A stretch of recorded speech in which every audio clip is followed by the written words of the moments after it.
You're listening to Go Podcast Yourself Network. Let's go check it out at gopodcastyourself.com. And we love you. Consciousness is a dream that I pursue. He fumbles at your spirit as players at the keys. Before they drop full music on, he stuns you by degrees. Consciousness is a dream that I pursue. Come, sealing night, scarf up the tender eye of pitiful day. Light thickens and the crow makes wing to the rooky wood. Good things of day begin to droop and drowse, whilst night's black agents to their praise do rouse. Thou marvelst at my words, but hold thee still. This is Twilight on the Western Door. Sator, Aripo, Tenet, Opera, Rotas. Consciousness is a dream that I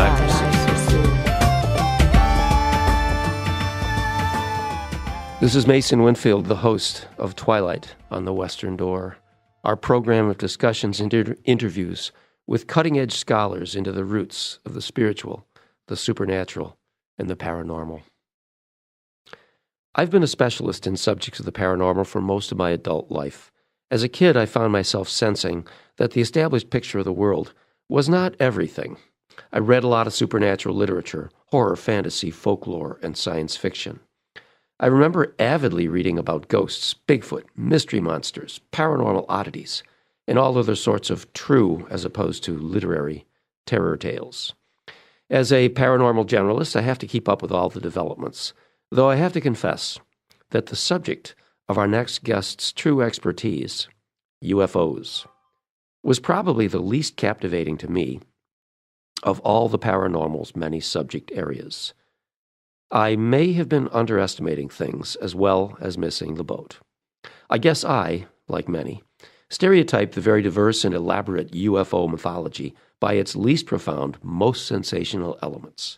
Reptilians, Greys, Nordics, Men in Black abductions, all the other features of this sci-fi wish fulfillment mythology. I also believe I've been falling into the trap of looking at the UFO phenomenon the way so many of its devotees do, as one isolated from other types of paranormal experience. I mean, nothing in life that I can think of is a standalone subject. But I guess if you take for granted the existence of UFOs and you buy the fact that they may be interplanetary transportation devices, well, to you, it's not paranormal, it's normal. I mean, I believe in cars, for instance. I drive one, and I'm not going around looking for parallels. But the fact is that the UFO business qualifies as paranormal, at least for those who don't accept it. It's a subject outside the accepted picture of the mainstream. And there are many connections to the greater fields of folklore, mythology, and psychology. We are in the presence of a guy today who has the qualifications to set us all straight on matters of the UFO phenomenon.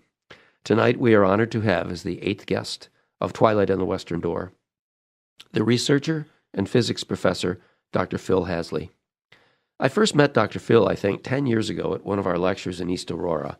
I have attended many of his events, including the recently concluded but marvelous lecture series at NCCC, that's Niagara County Community College in Sanborn, New York. Dr. Phil, are you ready to take a little walk into the twilight? I sure am. Yeah, how are you tonight, Mason? Fantastic. Well, after that introduction, I'm sure you're ready for a cold beer. But at any rate, we've got a series of questions to ask our guest tonight. First one I'm very curious about. Phil, where were you brought up? Where are you from? What were you like as a kid? Where were you educated? And lead that into how you got interested into UFOs and the paranormal. Good. Well, I'm a Niagara County boy. You know, I grew up in the eastern part of Niagara County, in the Millport, Gasport, Lockport areas. I went to school at Burlington Heartland, and I was a pretty normal kid, I guess you'd have to say, although certainly a bit nerdish. Yeah, probably a little bit like Raj on the Big Bang Theory, you know. Nothing wrong with nerds. You know, I went to undergraduate school at SUNY Geneseo, And then when I had my master's and my PhD at University of Buffalo in anthropology. All right. So your PhD is in anthropology. It is indeed, yes. Oh, wow. Mm-hmm. Far out. I thought it was in physics. Well, that's neat. That certainly leads into the paranormal quite a bit. Yes, it does. I've found the two to be very compatible subjects, and something that, unfortunately, the whole area of the paranormal has not been really given its due as far as a cultural phenomena. Yeah. That anthropologists should look into. Well, it was the great psychoanalyst Carl Jung who said in the 1950s, early in the UFO phenomenon, he said, I don't understand why every psychologist wouldn't be interested in the UFO phenomenon. Whether you believe in the UFOs or not has nothing to do with whether you think it ought to be studied. And but I think maybe your perspective is a little broader than that. But let's just say, so are you teaching physics? No. Oh. I teach anthropology and biology. Okay. At Niagara County Community College. I've been teaching there for 30 years. No, wait a minute. You're supposed to make me feel prepared. You're supposed to say, yes, Mason, yes, that's right. I am teaching physics. Okay, I get the picture now.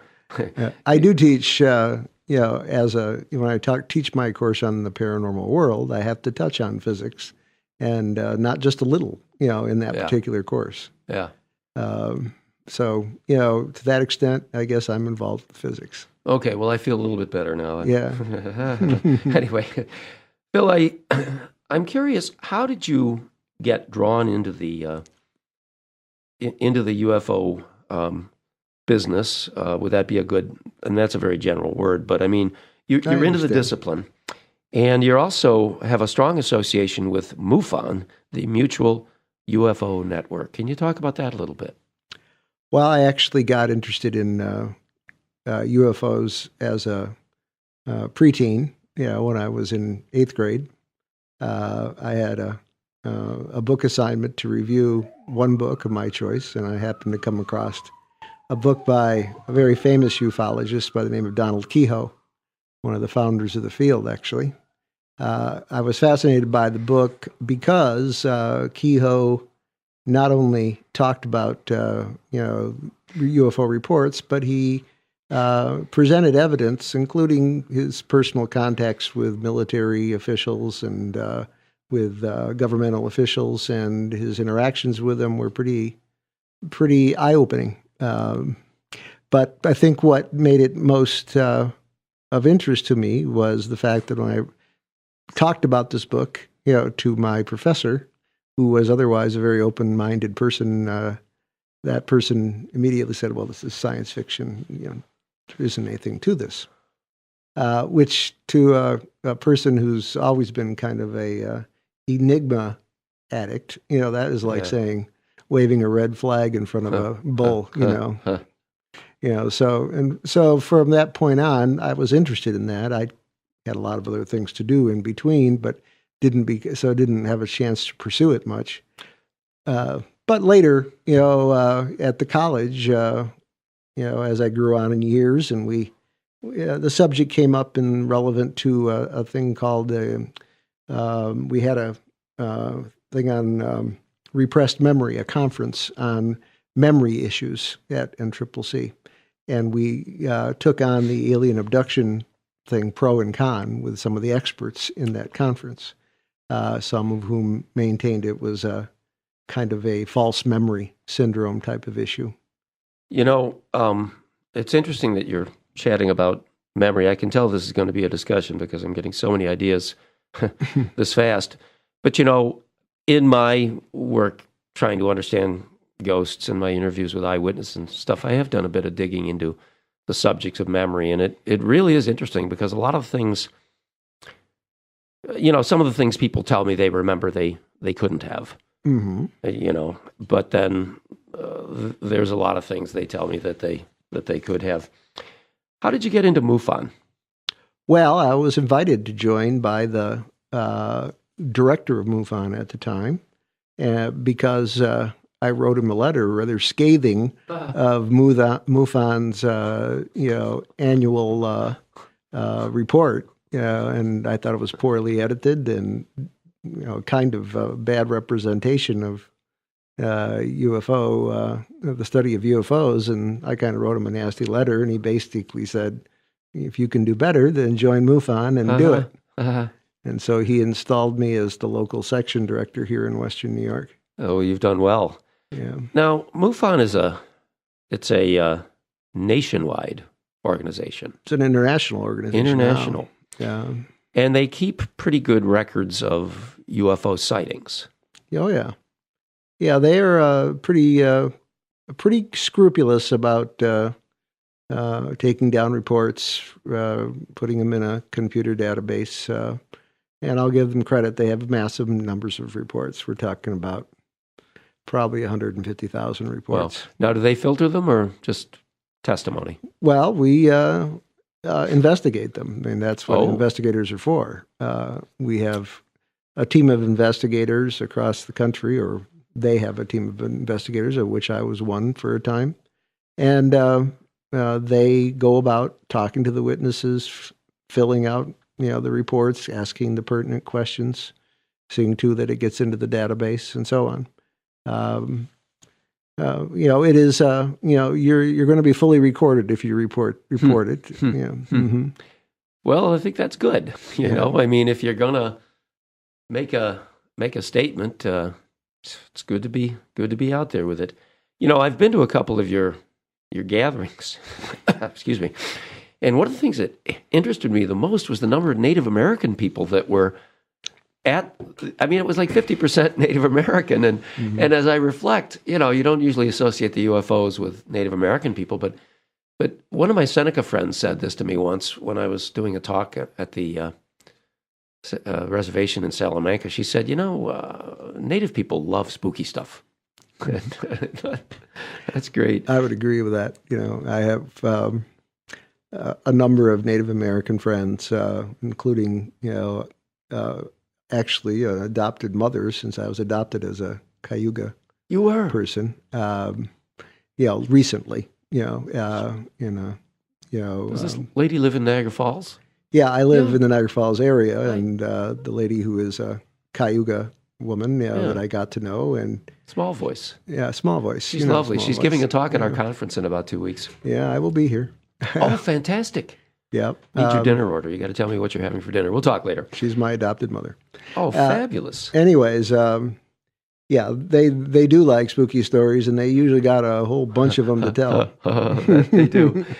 You have created a fantastic, new, unique course at Niagara County Community College, and it's called The Paranormal World.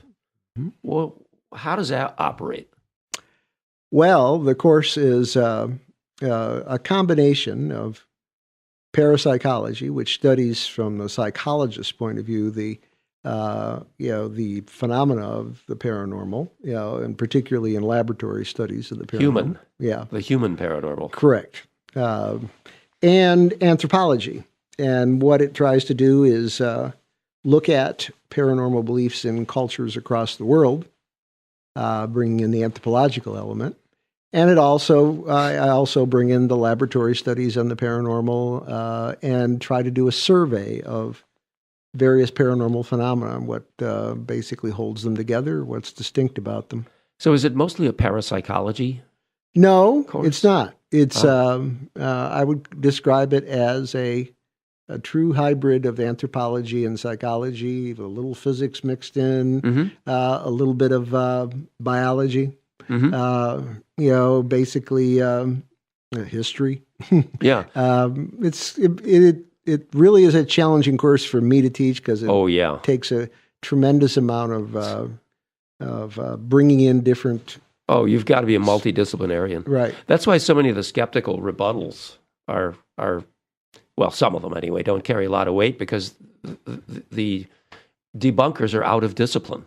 Right. So you get a biologist criticizing something that only a mathematician should be commenting on, or you need a statistician for a different event. You need a physicist for a different event. No, it would be difficult. So your course, do you address Mystery monsters? I haven't really Cryptozoology. I haven't really jumped into cryptozoology yet. Okay. I just figured it might be one component. I don't think to teach a 1-week class to freshmen, you might need to. This is a full semester class. How many times a week do they meet? It meets Monday, Wednesday, Friday for 50 minutes. Oh, brother. Or Tuesday, Thursday for an hour and a quarter. Talking real work. That's real work. And it covers everything from starts with the brain and consciousness and the relationship between the two. Sounds fabulous. It goes on and talks about ESP, both in the laboratory and outside. We talk about ghosts, poltergeists. We talk about near-death experiences, deathbed visions, reincarnation, and UFOs. We talk about mediumship, psychic surgery in Brazil. Oh yeah, that's cool stuff. Do you have a man? You don't have a single book at all. Do you have them do most of their work on the internet? Probably say, hey, look this up. And we have a book, basically which covers a good number of the phenomena, though not all. What's the text? What is his name? Paul Devereaux? No. I will send the text to you. Oh, I'd love to. Just and you can know what it is. Yeah, I'll send you the Francis the title. Hitching, I think, has a World Atlas of Mysteries that's very good. Colin Wilson has a book called, he calls it Mysteries. It's wonderful. That was my introduction. This one was written by a new reporter, a journalist, who decided to look for the best evidence on a whole variety of paranormal studies. And he's pretty good at being fairly balanced about the cases he talks about in terms of what's good about them, what's bad about them, and what's poorly investigated about them, what needs to be known yet about them. Sure. He's pretty good. Well, if you take a UFO sighting the same way you would take an apparition sighting, like somebody says they saw a ghost, how do you go back research that? I mean, it's a ghost. It's supposed to vanish. It's a UFO. It's not going to stick around and let you take its picture. Well, you're absolutely right in saying that in any time you're dealing with unique historical occurrences of any sort, whether it's an individual historical occurrence or whether it's a group historical occurrence, you can't have the same kind of certainty that you would have as a laboratory experiment. And hence, asking for that kind of certainty is just is ridiculous. It is. It's just they're asking for something they know can't be answered, and it doesn't help us get anywhere near the truth. No, it doesn't. But indeed, in fact, scientists frequently there are whole areas of science that are based upon unique historical things, historical astronomy. The whole business of paleontology and a lot of other sciences are primarily historical. They're based upon unique events that have occurred in the past, and you really can't replicate them, in any way. But in this case, there are ways to determine whether you're dealing with a good case or a bad case. Multiple witnesses. Are the witnesses reliable? Were there repetitions of the event again and again? Is the story in the general pattern? Is the story in the general pattern? Absolutely wacky. Yeah. Is it something that might produce, for example, predictions? There are ghost cases in which the ghost has made predictions about the future that have come true. I'm thinking one that occurred up in Maine called the Butler case, in which an apparition of a deceased woman made predictions about the death of her former husband's wife a year hence, after having one child, and that did happen. And these kinds of predictions, would make a more convincing case. Material evidence when it appears, like in UFO landings. Yes, for example. I know there is, in rare cases, a little something to be looked at, and that's about all you could investigate.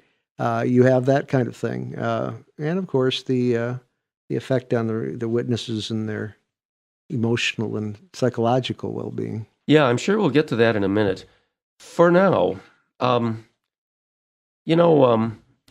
pretty sure it was Paul Devereaux, who's a fine paranormal scholar, who talked about things he called EHE zones, exceptional human experience.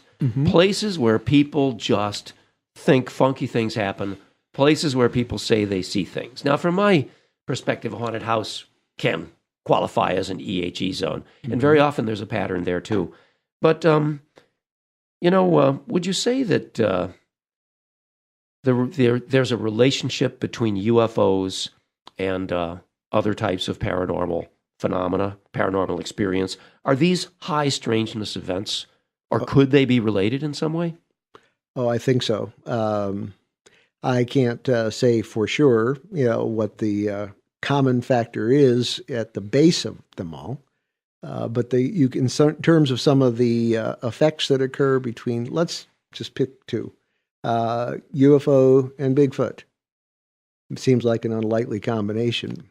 But there have been a number of reports in which a UFO is sighted, and nearby, a UFO is seen. There's one case from Grand Island, that I know about that has occurred.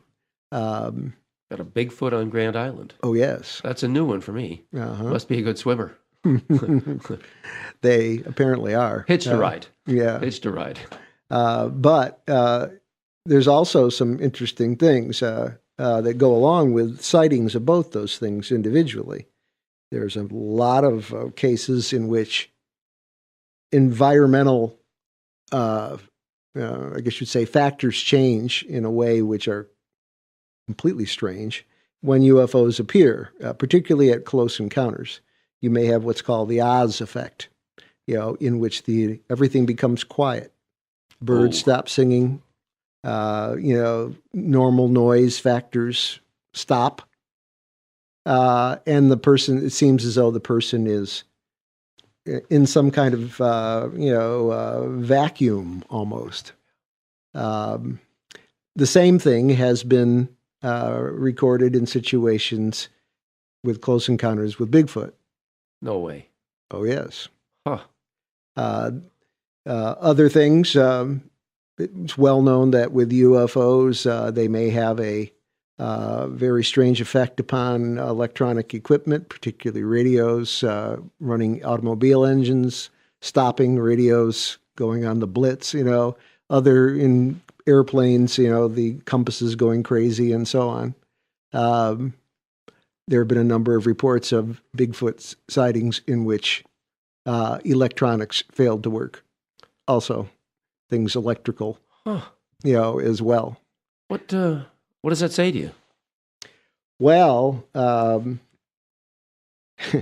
it says to me that we may be dealing with phenomena that have a common root cause, or at least some kind of it depends upon what you mean by what does it say to me. Do you mean there's an underlying factor that's involved with both of these that may be the same? Mm-hmm. Now, there are a few reports, not a whole bunch, of so-called portal areas, where Bigfoot-like animals have, at least in one occasion I'm aware of, two occasions I'm aware of, two reports, emerged from such a portal-like area. And it's been reported that UFOs, come out of that portal area too. And there are a number of sites around the United States where Bigfoot, UFOs, and other types of cryptozoological phenomena seem to come out of a portal. May inhabit a region for a period of time and be seen at high frequencies.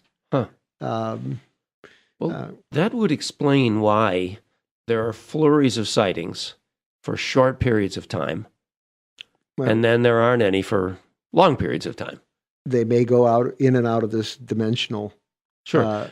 Can you, do you remember any of the locations of some of these reputed portals? Well, the so-called Skinwalker Ranch in Utah, which is a ranch owned by Robert Bigelow, a billionaire in Las Vegas, who's currently involved in trying to get himself into space with his own private. You should just hang out on his ranch. He'll yeah. probably just zap right up, you know. But no, he owns the ranch, and he brought in a bunch of scholars to look at it, and they experienced all kinds of Right, I'll have to stuff check that there. out. The San Luis Valley in Colorado is known for having long-term Bigfoot reports, UFO reports, cryptid animals of other sorts, all kinds of paranormal type of phenomena. Mm-hmm. How about the Zone of Silence in Mexico? Heard about that? I don't know very much about that. You could certainly tell me something about that. Well, it's similar to the ones you've reported. It may not be as active recently. I've heard that here in Western New York, parts of Allegheny State Park, big region down there, have had a lot of. I know some of the Bigfoots / UFO together sightings have in Definitely Western New York have come from that area. Well, Stan Gordon, has been for decades, down in Western Pennsylvania. There's an area that goes through Southwest Pennsylvania and into West Virginia called Chestnut Ridge, which seems to be one of these areas too. Yeah, everything Chestnut Ridge. from UFOs, Bigfoot, Thunderbirds, Black Panthers, and a variety of other critters, big and small. Actually do show up there with frequency. Huh. If I were, this is such an interesting discussion, and I think our break is coming in just a couple minutes. But if I were looking at a portal, what do you think I'd see? If I happened to be in an area where there was an active portal, what would it look like to me? I'm not sure you would see anything until something was emerging. Aha. I think it probably, from the description of the one at the Skinwalker Ranch, it looked something like a tunnel at the time a particular animal was emerging from it. Sure. Sort of like a tornado. You don't see it until it appears. Right. But, I don't think that you would recognize it as a portal just walking past it. Sure. I think that if you were a psychically sensitive person, you might be aware of it, although perhaps not see it. Sure. Aware of its energy. Now, I'm pretty sure the Skinwalker is a factor of, all Native American cultures that I know of, societies have got something like a Skinwalker, but I think that's Navajo folklore, right? The Skinwalker? Yeah, the Skinwalker itself is Navajo, but a lot of the Western tribes particularly have equivalent characters. Oh, yeah, beautiful stuff. The Iroquois have tons of stuff that they don't tell me about. The anthropologists have never recorded it. You probably know this. Yeah, I know it. They've got stuff that appears in their books that has been written about 10 times over and over again, and then there'll be things that nobody's caught once. Mm-hmm. I find that fascinating. Mm-hmm. Well, I think I hear our credits coming in. We'll be moving on to our second half, our interview with Dr. Phil Haseley on the subject of UFOs and the general paranormal. This is Mason Winfield of Twilight on the Western Door. Join us after the break in about 5 minutes, and we'll resume.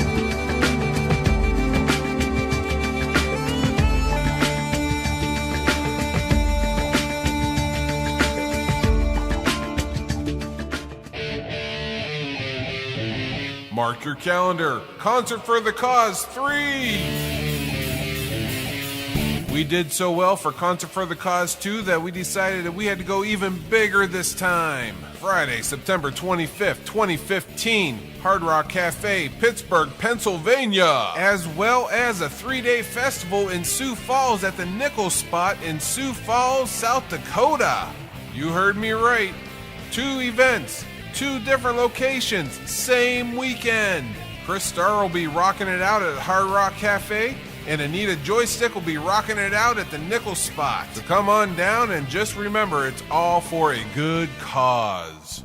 Again, that is Friday, September 25th, 2015 at Hard Rock Cafe in Pittsburgh, Pennsylvania, and Friday, September 25th through the 27th in Sioux Falls, South Dakota at the Nickel Spot. You're listening to Go Podcast Yourself Network. Let's go check it out at gopodcastyourself.com. And we love you.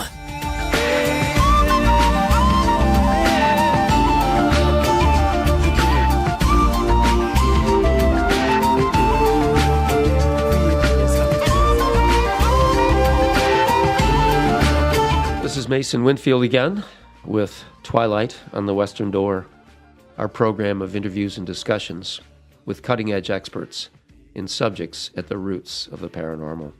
Our guest today is Dr. Phil Haseley, a professor of anthropology at Niagara County Community College in Sanborn, New York. Dr. Phil is an expert at a great many things, but our subject today is the UFO phenomenon and its connection to the general paranormal. Phil, if it's all right with you, I'm going to start out with two questions I really wanted to ask you on my own, kind of quick ones. I know they may be a little off the track, but have you heard about the Great Lakes Triangle as a zone of mystery, as an exceptional human experience zone? Have you heard about that? Well, I have heard about it as an area where you've had some phenomenal number of shipwrecks and other types of maritime accidents and things of that nature under unusual circumstances. Sure. Ton of UFO sightings in the area. Oh, for sure. Now, maybe not significant enough to make a ripple in your profiles, because it sounds like you've got some areas that are truly smaller and denser. Well, I can tell you that from talking to a lot of people who live along Lake Ontario, that the sightings of UFOs and light phenomena going in and out of the Lake Ontario are so many that people just don't even bother to talk about them. They think there's a base, an underwater base in the Ontario. That's what they think. Maybe our part of it. I, don't really know, what the relationship is, but UFOs seem to be drawn to large bodies of water. And this area has, of course, a number of them. Plus, they're always interested in military bases, and we've got one up there in Niagara County. While we're on that track, do you have the faintest suspicion that UFOs could be super advanced secret weapons of the military? I certainly think that some UFO sightings are advanced military weapons. And I think some sightings have certainly been caused by military planes of advanced sort, probably since the 1970s. But to say that most of them are, I think that stretching, stretching credulity. Yeah. Hey, here's another quick one I have to ask you. As I'm aware, the first UFO sighting that really became public, that may have kicked off the phenomenon, fell on the date of June 24th, 1947. That was, and I forget the name of the original witness, but the fact that June 24th is Midsummer's Day, and it's also St. John's Day, which is a holiday of great significance to the Freemasons. And there's all this conspiracy theory about New World Order and all that. Now, in my opinion, if you really wanted to keep a secret, why would you do something so suspiciously coincidental? But nevertheless, I've got to ask, do you think there could be any connection there to occult conspiracy, secret societies, New World Order? Is there any connection to the UFO business there?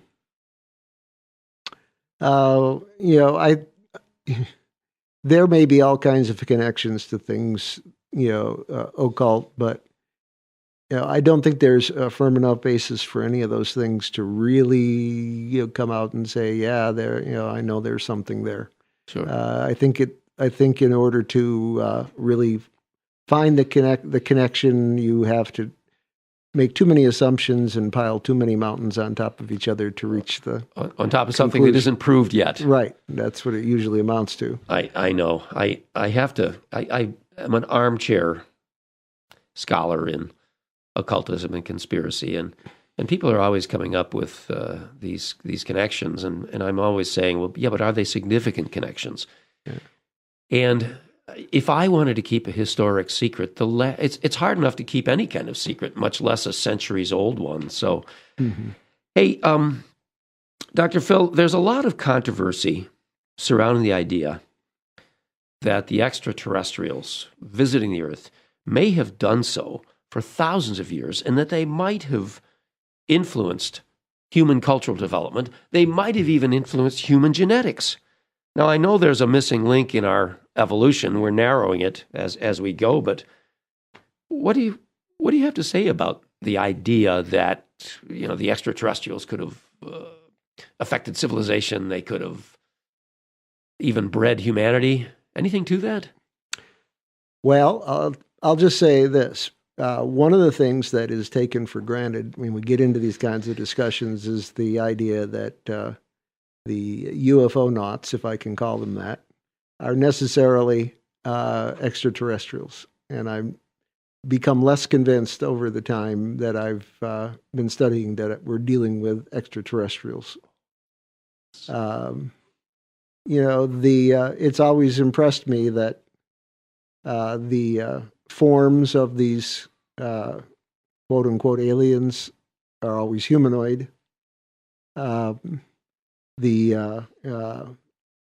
Basic arrangement of organs, I guess you'd have to say, is human-like.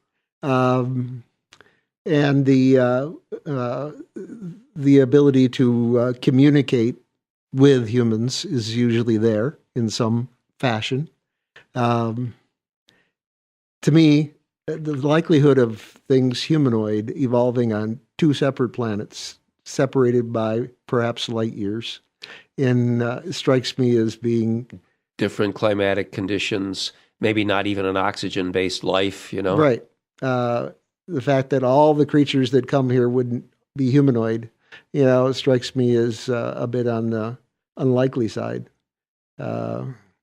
I guess I would probably be at this point, more likely to accept an idea that they are Earth residents, but perhaps of a different dimensional basis or a different, in some ways, not living within the same realm, that we are.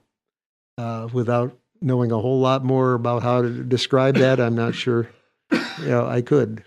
Well, that's certainly very interesting. UFO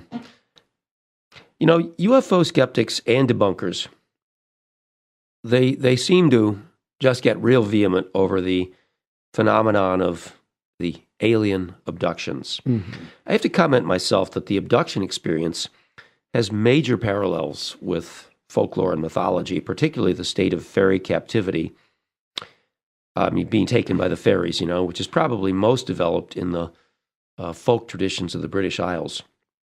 But, some people at one end, they think they've been abducted, and other people think there's a secret conspiracy. And then there's the opposite claim that the abductees are hoaxers, they have sleep disorder, they're fantasy prone. Where do you weigh in on this, the abduction theory? Well, in response to your parallel with fairy abductions, the fairy abduction stories could simply be an earlier model, of the alien abduction. Clever. The fact that we became interested in the late 1940s in space and the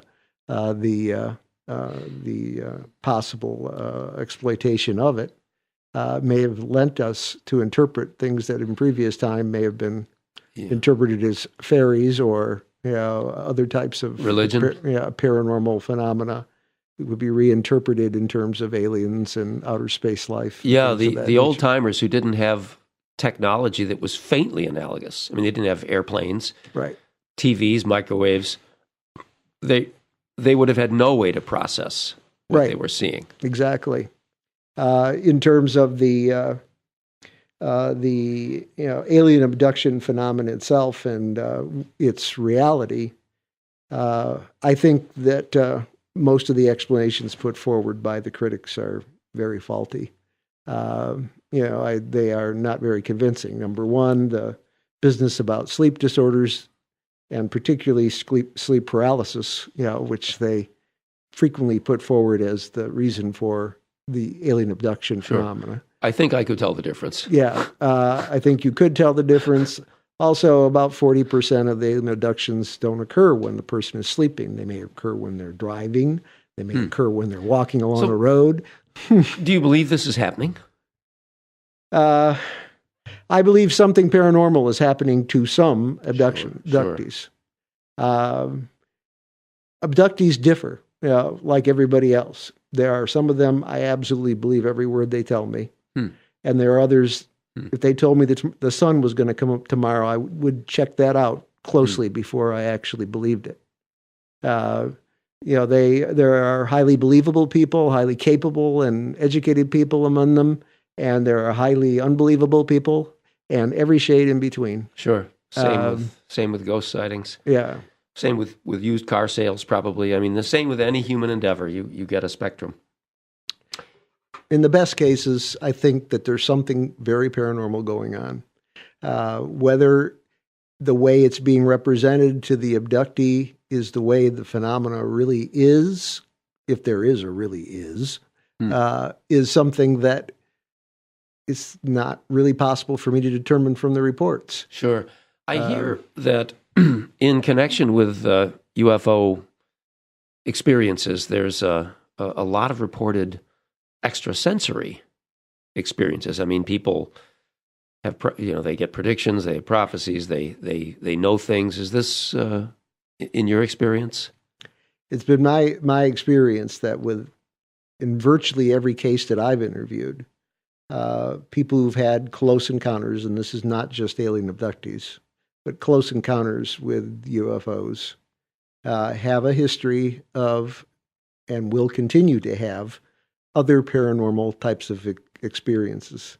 This is what made me interested in the first place in other paranormal experiences. I just saw this happening over and over again. This person's had ghosts, they've had clairvoyant episodes, or they've had they've had all kinds of ESP type of things. Almost like once you get the touch, now it opens up for you. It's like that, or you have this sensitivity and to this range of phenomena, and it opens the whole range of phenomena to you. Well, here's the elephant in the room. Mm-hmm. We can't get out of here without talking about the Roswell case. I know it's controversial, but hold on to your hats. Are there any updates in the Roswell matter? What are your feelings on it? Anything new going on? Yeah, there's a lot of things, some of which I've been fortunate enough, or in the long run, who knows, unfortunate enough to be involved with. The Tom Carey and Don Schmidt, of course, are the people who've done the most work in the last 2 decades on this case. They probably have 300 or more witnesses to various aspects of the thing now.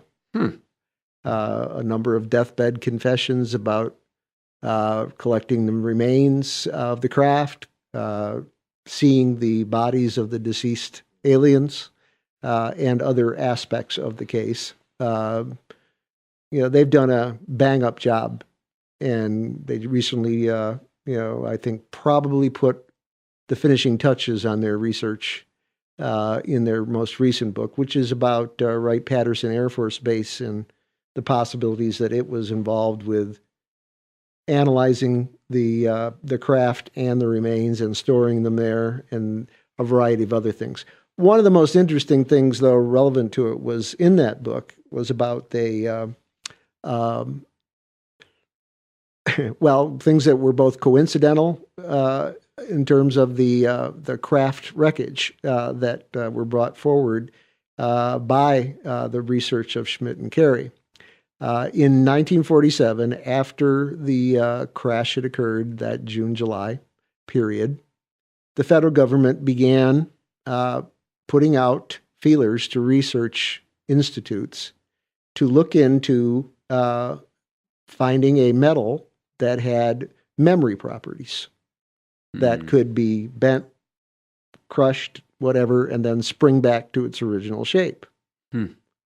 Now, if you read the accounts of the people who recovered the metal from the craft, one of the metals they found, in the Roswell was a memory metal, which was like a foil, but when you crushed it or bent it or just about did anything to it, tried to cut it, it would immediately jump back into its original shape. Coincidentally, not more than 6 months later, the federal government starts looking to hand out grant money to actually find a metal like this. They awarded a grant to the Battelle Institute, which is right down the road from Wright-Patterson Air Force Base in Ohio, Dayton, Ohio. A man who was a research metallurgist there, a man by the name of John Elroy Centers, talked about how he had received samples of this metal that he'd been led to believe came from a alien craft, and had done analyses on it, and that eventually, he had done some of the developmental work. It was passed on to the U.S. Navy laboratories for continued research, and apparently, what came out of that and they found a string of grants. Anthony Battaglia, a UFO researcher, followed this up, a string of grant applications, which ultimately led in the early 70s to development of a metal called nitinol. And this nitinol is a memory metal. It's not exactly like the Roswell one, but it has a lot of the same properties. And it's a real metal, and it is traceable back to, those early developments right after the Roswell crash by a series of grants. And it is found today in all kinds of things, like my glasses frames. No way. Actually go right back into shape, when you... That's nitinol? That's nitinol, right. Huh. But Italia has put together a very nice little string of events and government documents showing where the original impetus came from. Huh. That is kind of stunning. Sort of taking my breath away here. We have to go back to the other 800-pound gorilla in the room at Roswell. It's those slide pictures of the alien bodies, allegedly taken in 1947, possibly at Roswell. What do you make of all that? Is that the smoking gun, or are they faked, or what do you think? Well, my friend and Roswell investigator Tom Carey, got me involved with this little bit of stuff. He found these particular slides were in the garage of a wealthy Texas woman who was I think her husband was an oil millionaire. And when she died, they went through her stuff in the garage and they found these big boxes of slides, personal memento slides from the 1950s, showing them with President Eisenhower and so on. But one were two slides wrapped up in a separate little foil wrapping. And these two slides showed an unusual looking corpse. It was in some kind of a glass case, it appears to be. It's laying out on, and you can see a hand, I think, as I recall, in one end of it, for comparison, I suppose. It's not a long body, it looks like a child, but it's highly unusual. It has an overlarge skull. It has rather long legs and short arms. There appears to be, that the digits are either fused together or they are fewer than normal on the hand. Normal for humans. Yeah. The feet you can't really see very well. The face has an abnormal appearance to it. The thing is mostly skeletalized, but there may be some soft tissue, and you get the suggestion on the slides, which are not very well focused, of protrusive eyes, rather protrusive lower mandible as well, and an overlarge skull. Tom, felt that he was looking at the smoking gun and that here was an alien body. He had a very hard time, any anatomist, anthropologist, or what have you, to put their reputation on the line and say anything about it. He finally came to me, and they did a taping of an interview with me in my office about it. I did a little research. He showed me a picture of it that he sent to me that had been pirated, and basically before the thing was supposed to be, before it was supposed to be let go and brought out to the media, which it still hasn't and will be probably in July, officially. On a television show? On a documentary. They're making a documentary. Are you in that? I don't know yet. Right, you never do. That is the case. Any rate, whether you made the editor's cut or not, Exactly. I looked at it, and after doing some research on it, then one of his producers came down and showed me the real slides. And basically, I came to the conclusion what you were looking at was basically a deformed human. That this represented a person who had probably, this is my best guess, a condition called Kuzan syndrome, which is a genetic abnormality where the sutures of the skull the sutures of the skull fuse together too early. And this affects the proper growth of the brain. It causes what's called hydrocephaly, in which the brain, the case expands due to fluid uptake. Oftentimes deforms the shape of the skull. But there are some other things that go along with that. Very shallow eye sockets, which cause the eyes to bulge. Interesting. Too short upper arms and upper legs compared to the lower segment. Protrusive lower jaw. And this is caused as a result of one of two different mutations to genes. It's a very sad situation for children who suffer from this. But it's pretty rare, and probably most anthropologists would not even have seen it. Probably the genetic experts or the medical doctors who deal specifically with genetic problems would probably be the only ones who would really know a whole lot about it. But I happened to do some research and was looking specifically.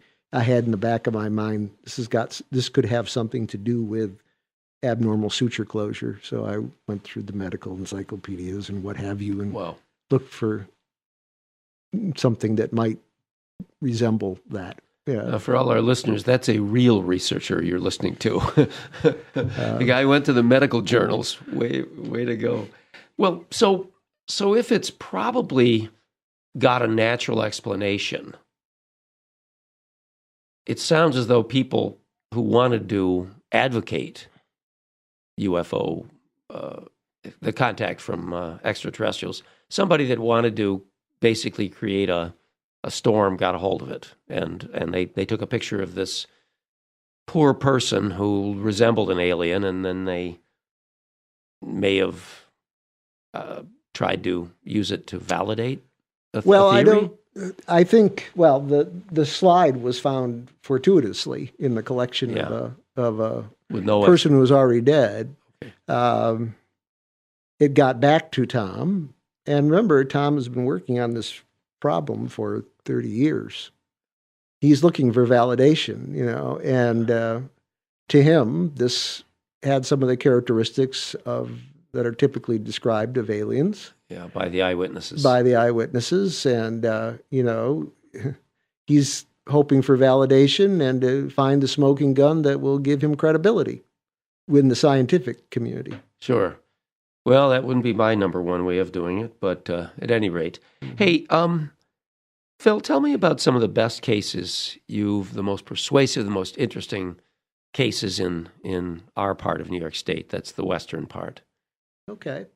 Well, in terms of the ones that I've personally had something to do with, probably the most interesting case that I had of a close encounter was one that occurred in North Tonawanda, where a man in his 40s with his son were out early in the morning, about 1 a.m. This would be in the summer months.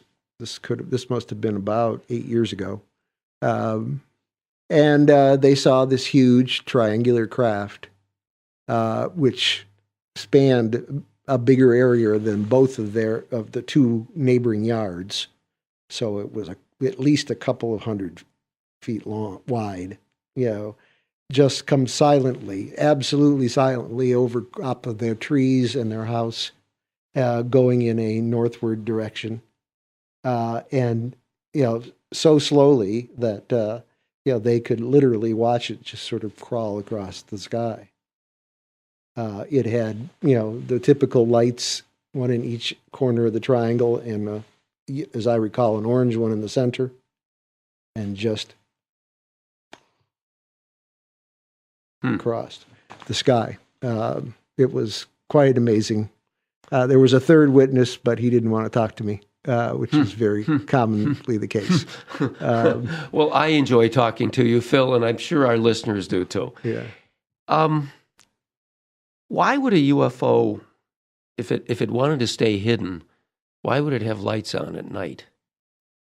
It's a darn good question. I've asked myself that a lot about a lot of things UFOs do. Why do they cruise people sometimes? Yeah. Why do they abduct anybody if they're that far ahead of us? What do they need from us, Well, I'll tell you what I heard one abductee say one time, that she had been told by an alien who'd asked a question, why do you appear? Why do you have the ability not to be seen at all? Why do you appear?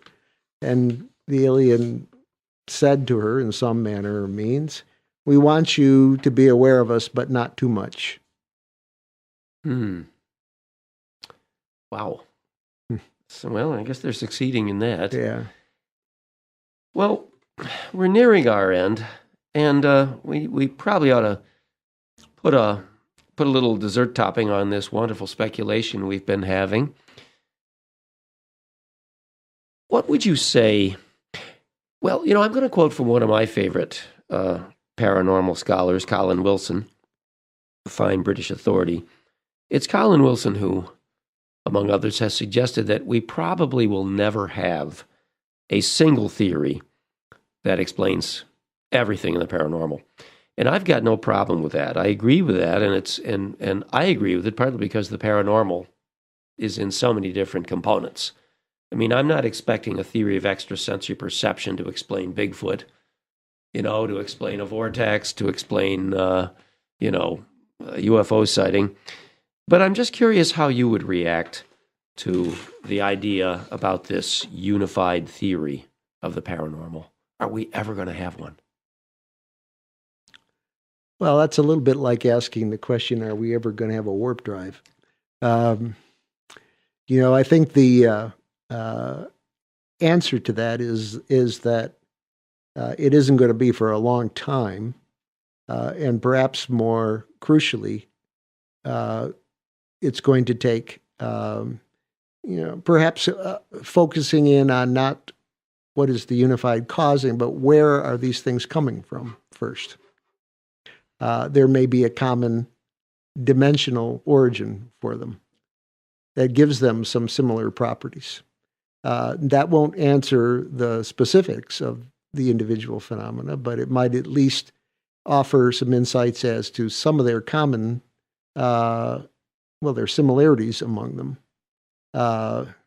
The other question of a unified theory, that I think will have to come later, from first finding out where do they come from. And that's going to rely upon, at some point, scientists giving up this unwarranted, negligence of these topics and really considering them worth the actual time to study them in detail and to take sightings and people's experiences seriously. The way I look at ghost stories is kind of it's kind of bottom line in a way. It's like I'm not that they're trying to talk to ghosts. I'm not trying to take their pictures. I mean, you've got only a couple of certainties, and one of them is that people say they see them. Mm-hmm. And there are certain circumstances under which these things tend to be seen. And that's the pretty much the bottom line for me, and I think we've applied that quite well to our discussion of the UFOs.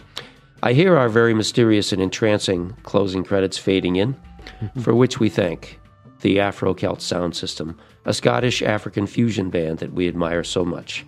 Their music sounds like what we mean: mood, merging, and mysticism. We thank them for their work as we thank Chris Starr, Carolyn Smith, and the whole GPY Radio, that's Go Podcast Yourself Network. Most of all, we thank our revered guest, Phil Haseley. You can contact Phil for speaking events through our website and Facebook page, Twilight on the Western Door. Thank you, Phil. Otherwise, until we meet again, shine in that light whose smile kindles the universe. Work every day to make this a better world.